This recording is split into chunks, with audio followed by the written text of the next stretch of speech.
हा कार्यक्रम दिवाळीमध्ये होणार होता आणि अवकाळी पावसामुळे सिंधुदुर्ग जिल्ह्याबरोबरच पूर्ण कोकण आणि या पूर्ण महाराष्ट्रभर शेतीचं अतोनात नुकसान झालं आणि आपल्या सिंधुदुर्ग जिल्ह्यात म्हणा तसे आमचे शेतकरी गेला हो पुढल्या वर्षी बघूया असं म्हणत सोडून देतात. परंतु आपल्या विदर्भात मराठवाड्यामध्ये शेतकरी आत्महत्या सुद्धा करतात आणि हा शेतीचा प्रकार तारादेवी फुगडी मंडळ त्यांनी खेळ मांडला या गाण्यातून अतिशय सुंदररित्या सादरीकरण करत आहे. त्यामुळे त्यांना विनंती करत आहे की त्यांनी पहिला प्रकार सादर करावा आणि त्यांच्या तोडीस तोड तुमच्या मनात वाटत का तुम्ही सादर करा, त्यांचा ऐका, जी वस्तुस्थिती मांडली त्याप्रमाणे त्यांच्यानी सादरीकरण केला आणि त्याच्या तुलनेत तुमका वाटत की ह्या माझा गाणा फाईट देता कारण तुमच्याकडे सुद्धा भरपूर साठवा असा, तुम्ही बरेच स्पर्धा केला आणि आमने सामने जुगलबंदीचे सामने सुद्धा केला. त्यामुळे तुम्ही स्वतः चॅलेंज स्वीकारा आणि त्या या प्रकाराच्या विरुद्ध तुम्ही तुमच्या पद्धतीत आधुनिक काय असाल किंवा पारंपरिक असाल काय असाल तर तुम्ही सादरीकरण करा. त्यामुळे या ठिकाणी सादरीकरण करण्यासाठी आमंत्रित करीत आहोत तारादेवी फुगडी मंडळ कुडाळ वेंगुर्ला. आपल्या या नागोबा रंगमंचावर सरच्या स्वागत करीत आहोत समस्त रेडी नाईवस मित्रमंडळ यांच्या वतीनं. आपण भारतीय देशात राहतो आणि आपला भारत देश म्हणजे कृषी प्रधान आहे. आपल्या भारत देशात आपण शेती करतो, कर्ज काढतो आणि जेव्हा त्या शेतीचं नुकसान जातं तेव्हा एक शेतकरी आत्महत्या करतो. दुसरीकडे असा विषय आहे की प्रत्येकाकडे सगळं काही असूनही एका गरीबाला अन्न देण्यासाठी आपल्याकडे एक ताट जेवण नसतं. असाच हा पुढचा प्रकार आहे. काळ्या मातीत मातीत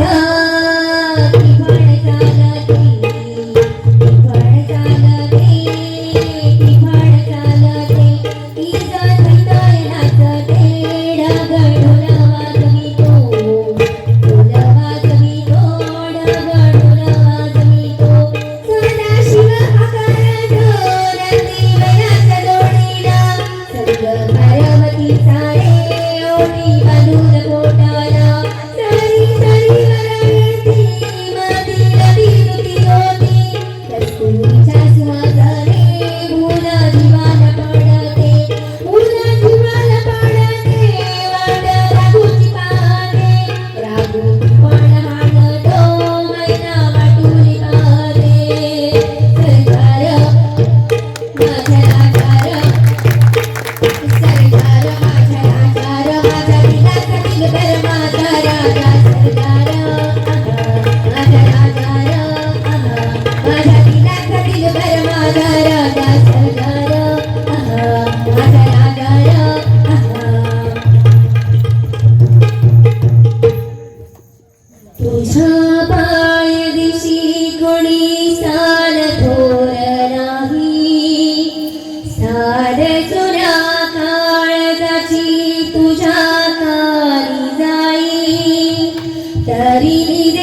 अतिशय सुंदर सादरीकरण आणि या गीतातून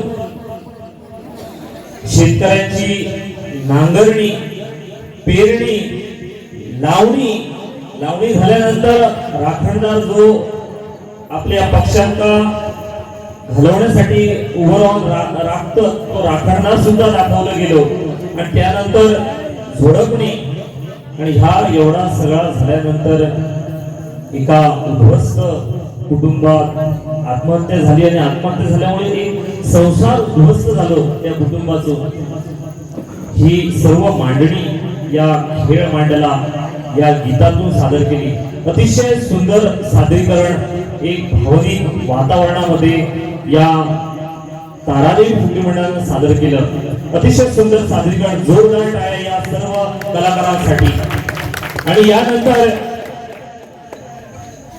सखी फुगडी ग्रुप पावशी आपण आपला प्रकार सादर करावा. यानंतर सादर करतोय आईने योगा हा फुगडी प्रकार. हा जरी फुगडी प्रकार असला तरी आम्ही एका नाट्य स्वरूपात सादर करण्याचा प्रयत्न करतोय, ज्यामधून समाज प्रबोधन करण्याचा प्रयत्न आहे.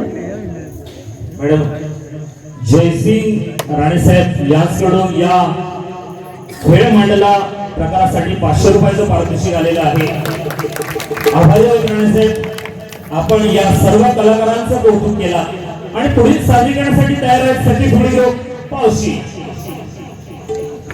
आई मियाव नको गो चढवा, आई मियाव नको गो चढवा, आई मियाव नको गो बायो, माझ्या रक्ती जातलंय केळा मी खातलंय, साल तुका देतलंय, सतरा आई मियाव नको गो सोन्या, आई मियाव नको गो राणी, आई मियाव नको गो चढवा, सामोरच्या डोंगरात जपलो हवा गो तुका तुका, सतरा माता नको गो सोन्या, आई मियाव नको गो राणी, आई मियाव नको पाहिजे कसं नाहीचं आणि पहिला अभ्यासात बस.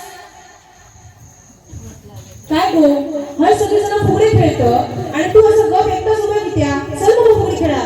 अगो काय सांगतलं तुका, चडू फुगडे घेऊ हट्ट करी होता म्हणून त्याका वाघोबाची भीती दाखवलं आणि घरात कोंडून नेलं. अगो पण असं कित्या? तेका पण आण ना आपल्या बरोबर फुगडी खेळा. तेका पण आपली परंपरा आपली संस्कृती समजा नको, तेका आपले खेळ येऊ नको. किती नाही आणत तेका? तू काय सांगतलंस तुका, घरातून बाहेर पडल्यावर हे पावला पावलावर जे राडगे बसल्यावर ते बघतस ना तू. वा, अगो या गाडग्यांची भीती दाखव, तू तेका घरात बसवून ठेवलं, तू काय योग्य वाटतं काय गो? अगो तेका घरात बसवून ठेवण्यापेक्षा ना आपण तेका हातात बांगड्या घालून शिकवलंस ना, मग त्याच एकाच बांगडी एखाद्याचा जीव कसं घेतलं जाऊ शकता ह्या शिकवणं गरजेचं होता. तेका घरात बसवून ठेवलं ना, इतकी वर्ष आपण फुगडी खेळतो, पण तुला फुगडी खेळण्याचा अर्थच समजत नाही गो. प्रत्येक वेळी फुगडी सादरीकरणात आम्ही देवी दाखवतो, ह्या देवीचा अर्थ फक्त सादरीकरणापुरतं ठेवलं. अगो ही देवी आम्ही इथं दाखवतो, तर आमच्या सुद्धा त्या देवीसारख्या तसाच रूप मिळवणे ठेव ठेव गया, आपल्या सुद्धा दुर्गा बना ठेव गया म्हणून दाखवतो. काय करतं तुका त्याचा अर्थच कळत नाही. आता तरी सुधार आणि आपल्या जन्माला घरात टाकून ठेवण्यापेक्षा ना या लायब्ररीसमोर कसा वावरायचा ता शिकवा. बरोबर आहे तुझं. चल सोन्या, तुका फुगडी खेळायला शिकवते.